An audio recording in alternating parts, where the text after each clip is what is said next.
Flynn.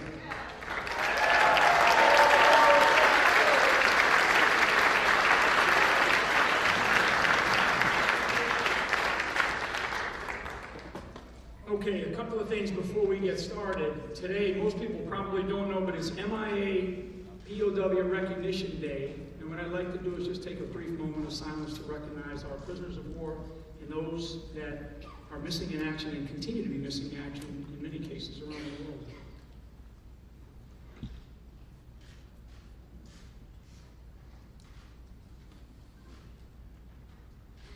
Thank you.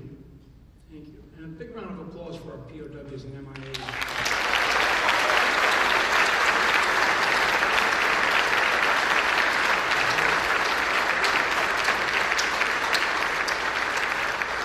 I'm going to address a couple of things before I introduce Donald Trump, who's then going to come out and make some remarks, and we're going to have some of the speakers behind me, some of the individuals, some of the heroes behind me make some comments about what it is that they believe and the direction that this country needs to take under some really solid leadership.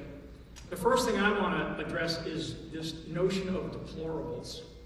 And I will tell you, if it's a badge of honor to wear, and I don't consider myself a deplorable person, but if it's a badge of honor to wear, when you think about the individuals who ran out to Lexington Common and formed up against the British to really begin to to fight for American patriotism, to fight for something that they believed in, or as they trailed back to the North Bridge, and you're all familiar with the shot heard around the world, which is where that shot came from, and they fought back an aggressor at that time. And you take that all the way forward to all the men and women who have served and continue to serve in our combat zones around the world today. These are not deplorable individuals. These are individuals who care deeply for our country. And I will tell you, we should continue to respect the idea of patriots and people who are willing to volunteer and give the last true measure of devotion to this country if required in order to fight for it. And what we have right now in this country is we have a deficit of leadership in this country right now.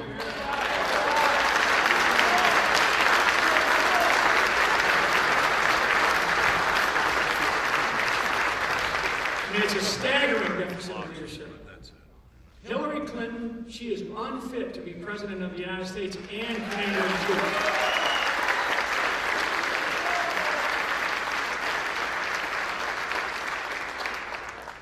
People talk about temperament.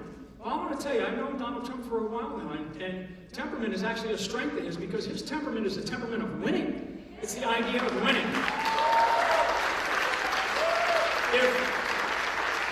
If there was a temperament problem, for anybody who watched the Commander-in-Chief's town hall a week or so ago, now you saw the temperament rise up in Hillary Clinton. And you saw her when she stood up on the stage there to argue with the individual, I believe the gentleman that asked the question was out of the Navy, or a Navy veteran. Now, tough question, and she lost her temper.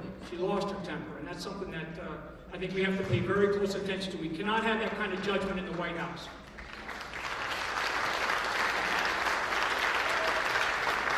Okay, a couple of things before I bring Donald Trump out here.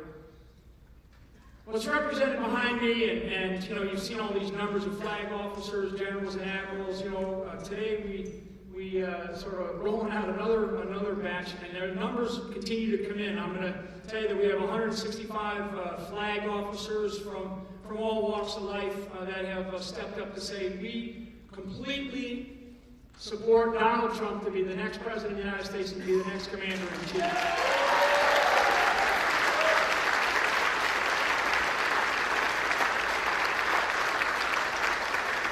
And I will tell you, this is not out of frustration. This is out of determination and resolve to get our country back on track. That's what it's about.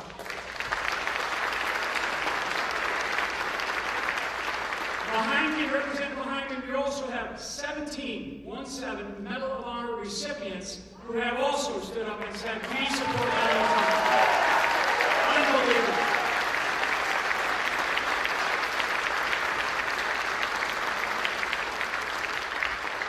So for our military who continue to serve, who I deeply respect, I respect everything that they do. I know Donald Trump deeply respects everything that they do. Our veterans, we have to take much, much better care of our veterans.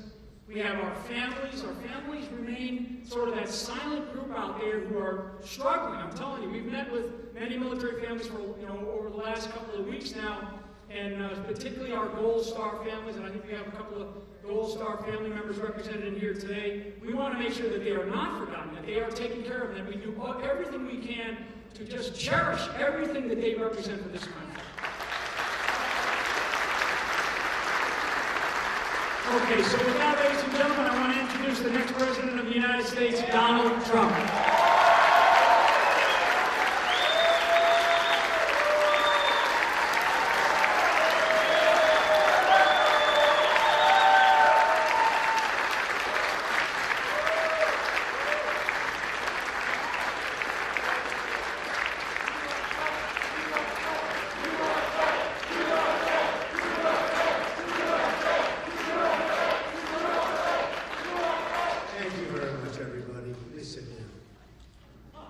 Nice hotel.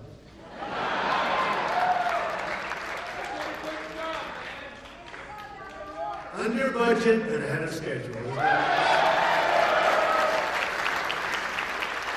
it is a great honor. This is a brand new ballroom. You only see a small piece of it because we haven't broken down. But this is, the hotel is completed. We'll be having our opening ceremony in October. And it's going to be something very special. It's such an honor to have our first event. This is our first event.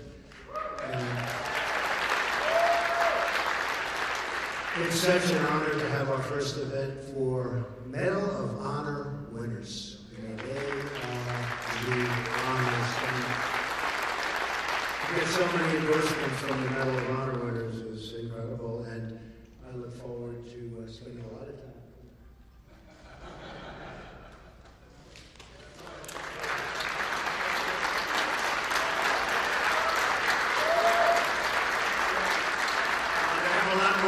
Than I do, I will say that all the time. But it is such an honor to have this particular ceremony be the first ceremony, because I think when the hotel opens officially, it will be one of the great hotels anywhere in the world.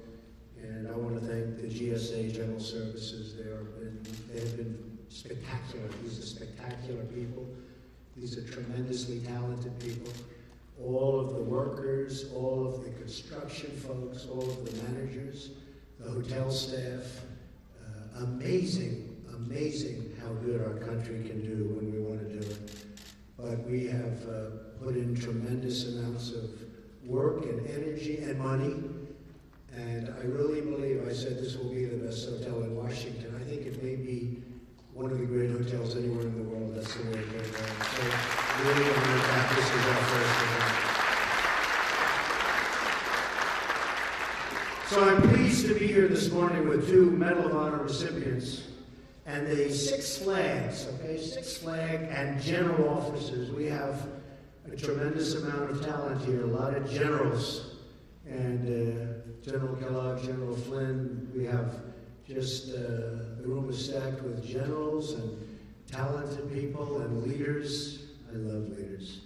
The great people represent 120 flag and general officer endorsements. 120. And that number is going up very rapidly. And now 17 Medal of Honor recipients. In addition, it's a tremendous amount of very, very brave people.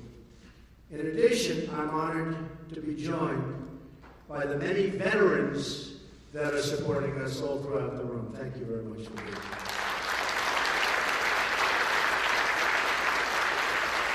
I'm also honored to have a Gold Star wife, Jane Horton, here.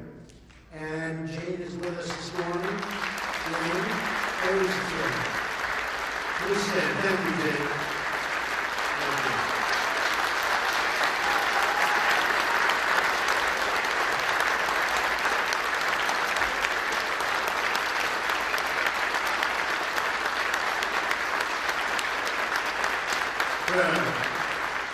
Jane lost her husband, Specialist Chris Horton, in Afghanistan on September 9th, 2011. And Jane, it's such an honor to have you here. And I hear so many things about Chris, and he was a winner. And thank you very much on behalf of the country. Thank you. It's incredibly humbling to be in the company of these real and true heroes. I have the privilege to introduce our first Medal of Honor recipient, Mike Thornton. Mike is a retired United States Navy SEAL, a tough cookie, and a recipient of the United States military's highest decoration, the Medal of Honor, for his actions in Vietnam, the Vietnam War. In addition, he is the recipient of a Silver Star, 3 Bronze Stars, and a Purple Heart. I'm proud to have him on my team. Such a great honor for me. And also fellow recipient Bob Patterson, who likewise has the Medal of Honor, who is also here. We have 17 Medal of Honor recipients, and they've all endorsed me for President of the United States. And I have been endorsed by generals, and many of the generals have become very good friends of mine. We seem to have a very good chemistry together. But even the generals admit there is something very special about Medal of Honor recipients. So, Mike, if I might ask you to just say hello, come up, say a couple of words, and thank you very much for being here. Hey, ladies and gentlemen, stop. Don't even know that. This is all about getting the word out there. I have known Mr. Trump since 1986, and when it wasn't fashionable to support the military in 1986, some great people like Donald Trump and Zach Fisher, and then we both USS Intrepid there, and he supported us back in that period of time. You know, ladies and gentlemen, the medal I wear so proudly around my neck, I do not deserve the medal, never will feel I deserve the medal, but it belongs to every man and woman who's ever served our great nation of America. Because, ladies and gentlemen, freedom is not free.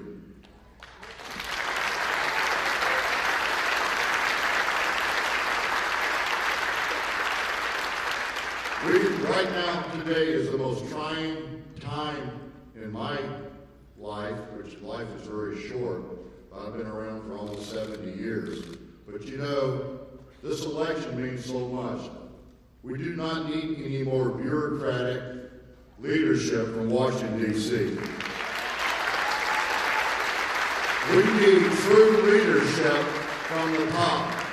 Mr. Trump has never failed in anything because he listens to his advisors, he listens to his people. For the last 8 years, our president hasn't listened to anybody. And that's the reason why we've lost CIA directors, we've lost Secretary of Defense, and many, many general officers have dropped out or resigned because of his leadership. We cannot stand for 4 more years of leadership like that. We need somebody who's going to lead from the front like Donald Trump.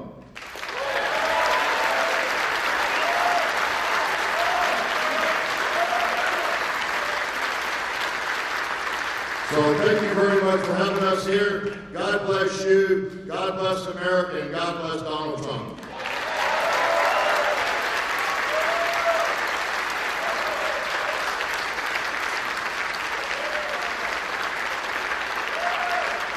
Let's introduce Bob Patterson, my good friend for 45 years. Just like the Army's better. I'm here to tell you something right now. I spent 26 years of my life defending this country. And after that, I spent another 17 years taking care of those veterans who I served with and were still serving.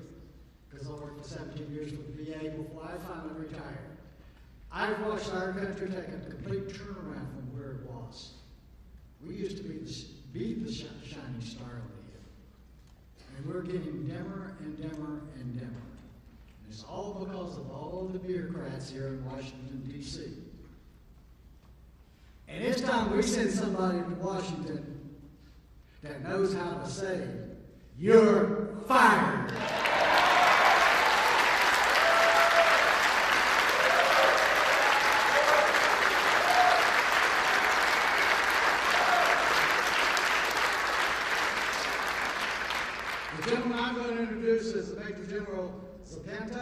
He is the CEO and President of the United States Mexican Chamber of Commerce based here in Washington, D.C.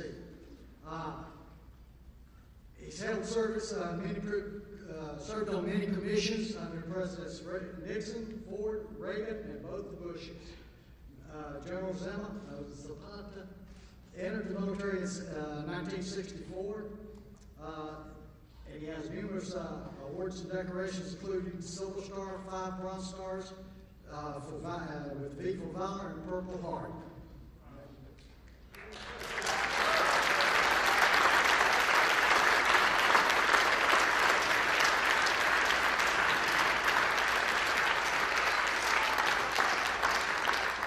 What Bob just did to me, he made me older than anybody up here. Mr. Trump, thank God for you. You're-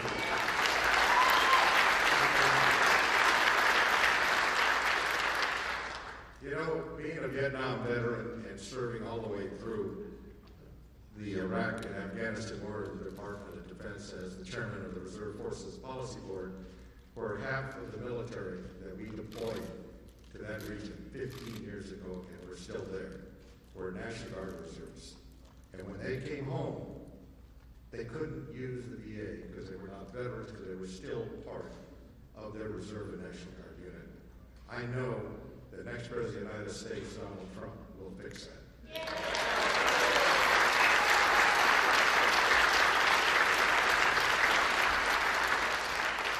I also would like to say, you know, deplorables are also deployables.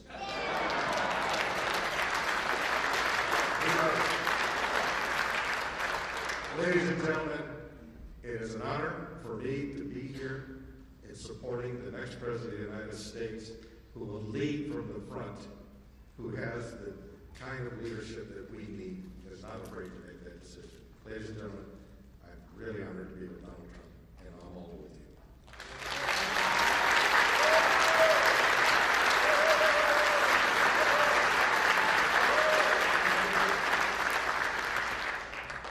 I actually probably did this on purpose, because this next fellow is really a personal friend, and I have an immense respect for him. He won his Silver Star in Korea when the North Koreans tried to take over our location there in the DMZ. So he's a very special warrior. He is a Major General. It's my honor to introduce you to Major General Bert Mississauga.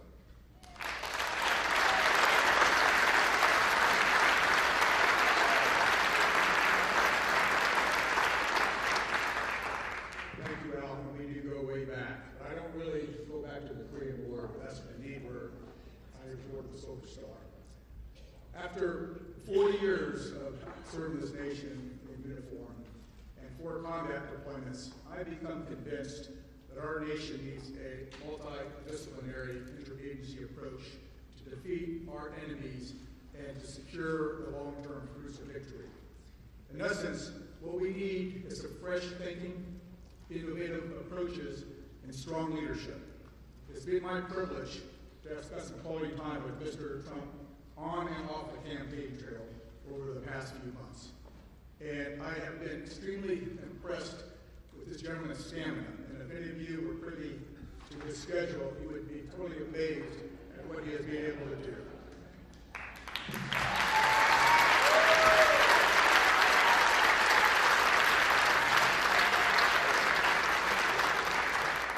In addition to his stamina, I've been very impressed with his intellectual curiosity and his raw intelligence and his energy and his enthusiasm and, yes, indeed, his temperament. He's got the right temperament that we need in the White House.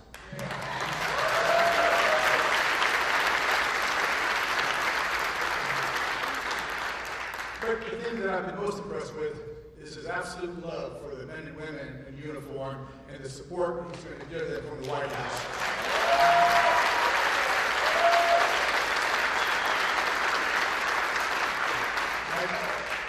I can guarantee you men and women make overseas and that their families make at home will not be in vain, in addition to the billions of taxpayer dollars that we spent supporting them. And that's why I stand by Mr. Trump to be our next Commander-in-Chief.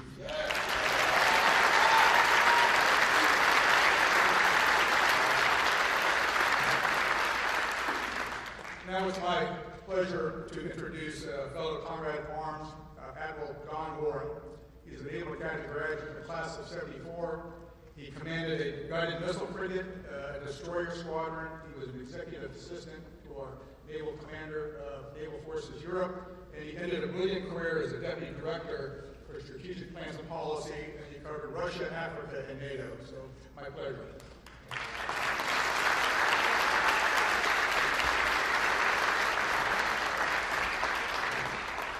Well, thank you, everyone. We are a group of national security professionals who dedicated our lives to the security of our nation, as deplorable as we are. We are not a political group, but we are a national security group that has chosen to support a political candidate. The series of discussions you've all listened to Mr. Trump have deal with national security. National security is not solely about the military. It's comprised of many facets: defense, diplomacy, development, economic security, energy security, border security, cyber security, homeland security. The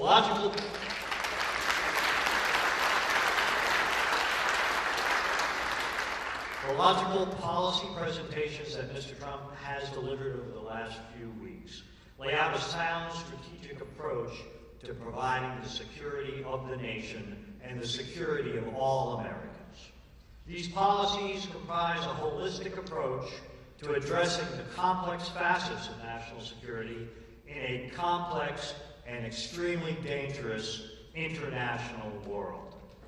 Moreover, Mr. Trump combines this multifaceted approach to our security with a pronounced commitment to those in uniform serving our nation today. And in fact, all veterans who have worn the cloth of the nation. And that commitment extends to the families of those who have served. For as all of us in this room know, their sacrifice has been as equally difficult, if not more so, than our own. George Washington said, "The willingness with which our young people are likely to serve in any war, no matter how justified, shall be directly proportional to how they perceive veterans of earlier wars were treated and are appreciated by our nation."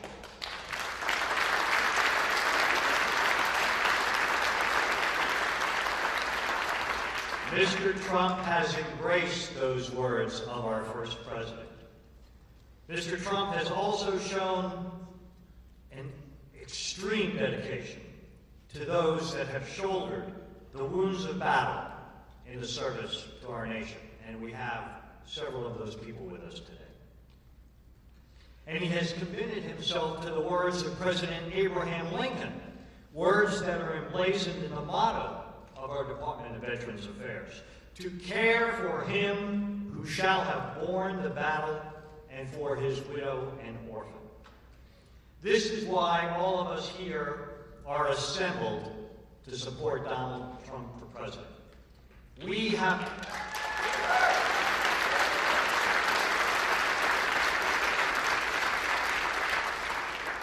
have lived national security for a large part of our lives. We understand how a strong economy, cooperative governance, combined with skilled diplomacy, sound energy policy, sound alliances, and a united American public, all defended by a well-trained, appropriately funded, fully committed, and technologically unsurpassed military, come together to make America strong and make the world a safer place.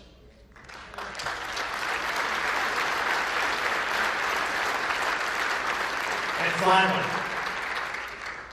all of us on this stage, all of you in the audience who have served, you took an oath. You pledged, sealed with the honor and commitment in your own lives.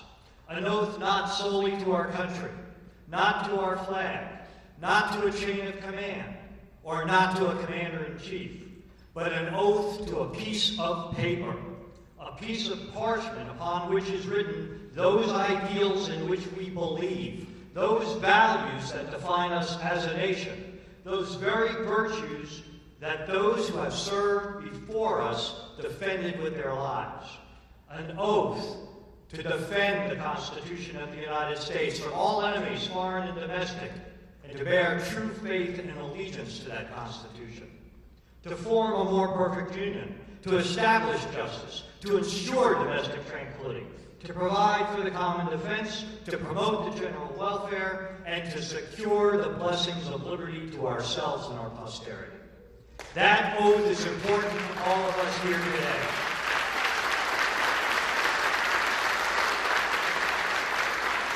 That oath remains the cornerstone of our lives long after we have taken off the uniform.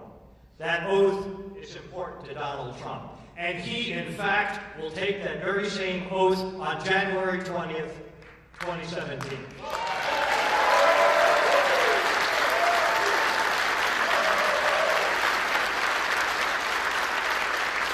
That's why we assembled in this room, along with many other veterans and their military families, all support his candidacy for President of the United States of America.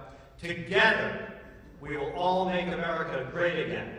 Thank every single one of you for your service to our nation, and may God continue to bless our United States of America.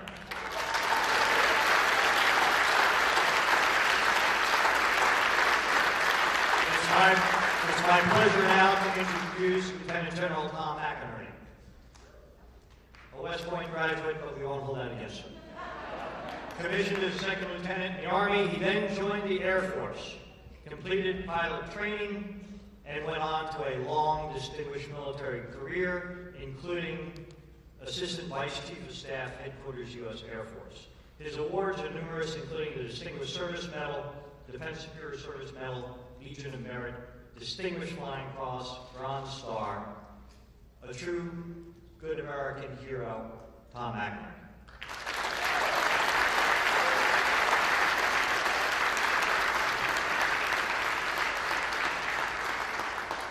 Thank you, Don. It's very simple. We, all warriors here, are supporting Mr. Trump because he has the only budget, the only economic plan that can rebuild the military. If you elect Hillary Clinton, you're going to get 1% growth. You're going to get 3.5% to 6% growth with this administration because he knows how to take the handcuffs off America's economy. We need that.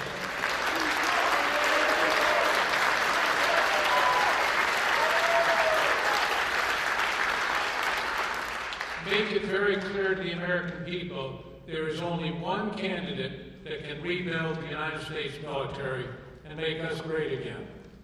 Now, it's my distinct pleasure to introduce Lieutenant General Keith Kellogg, who is on the national security part of Mr. Trump's team. He's doing the transition team for defense and VA affairs. Keith had 2 tours in Vietnam, the 101st Airborne Division, and then with Special Forces. He has a very distinguished career, culminating in the commander of the 82nd Airborne Division, the All-American Division, and finally finishing up as a J6 in the Joint Staff because the chairman wanted a warrior. Keith is a warrior. God bless you, Mr. Trump, and God bless America. Keith Kellogg.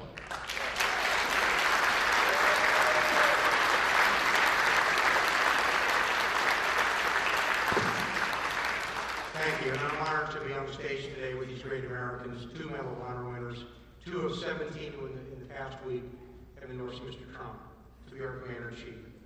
These are men who know the meaning of courage, they know sacrifice, they know character, and they're with us.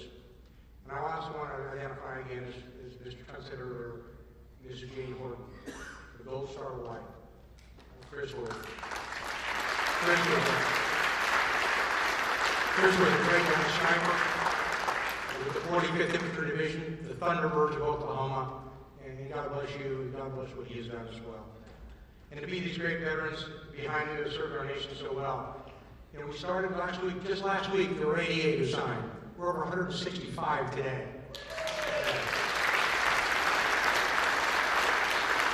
These are men and women who led at all levels of leadership and believe deeply in his temperament, his leadership, his vision, and his guts to be our Commander-in-Chief.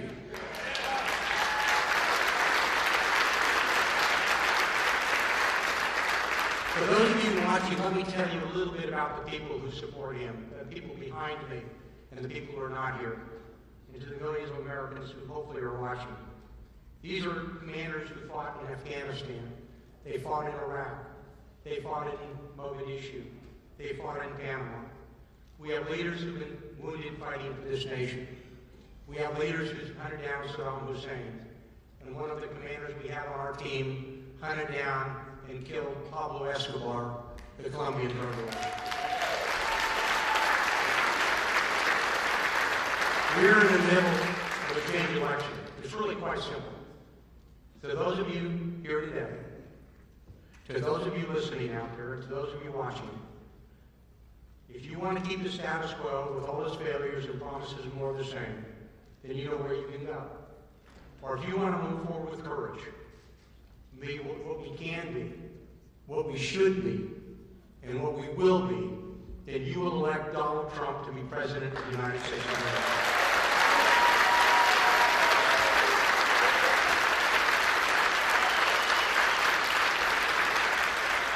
To those of you watching, join with us on this stage.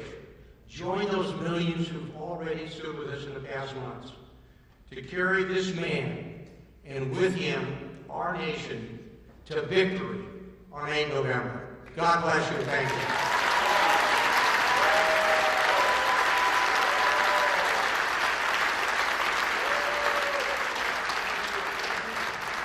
Okay, without further ado, the person that you're here to see and here to listen to, the next President of the United States, Donald J. Trump.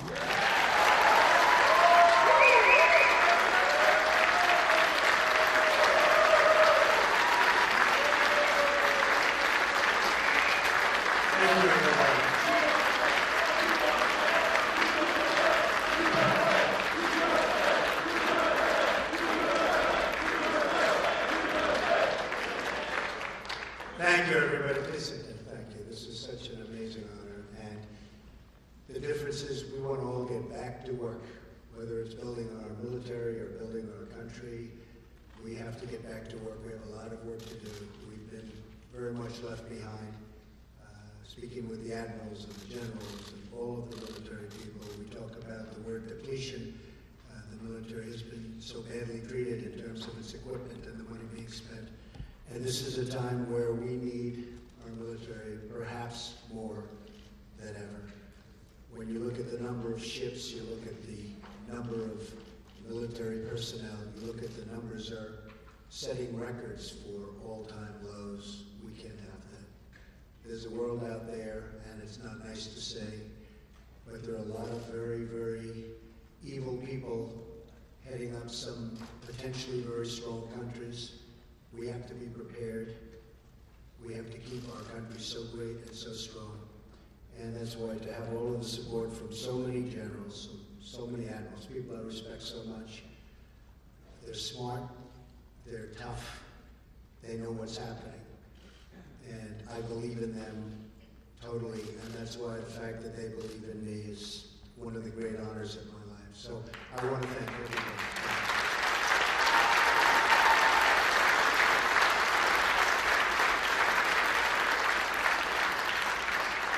Now, not to mention her in the same breath, but Hillary Clinton and her campaign of 2008 started the birther controversy. I finished it. I finished it. You know what I mean. President Barack Obama was born in the United States, period. Now we all want to get back to making America strong and great again. Thank you.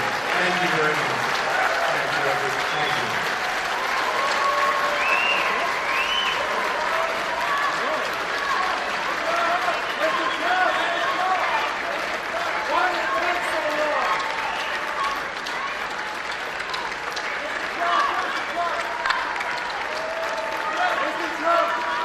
Why did it take so long?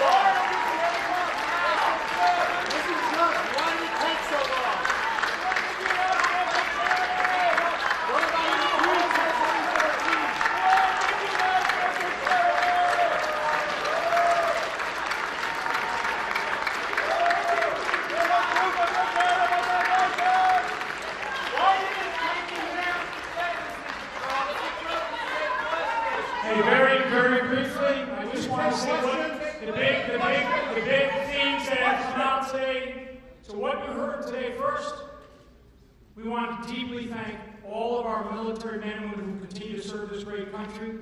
If being a deplorable and wanting our country to be great again, then I'm a deplorable. For those individuals who serve our military, the men and women, the veterans, the families who stand behind all those sacrifices, they are not deplorable Americans, they're great Americans.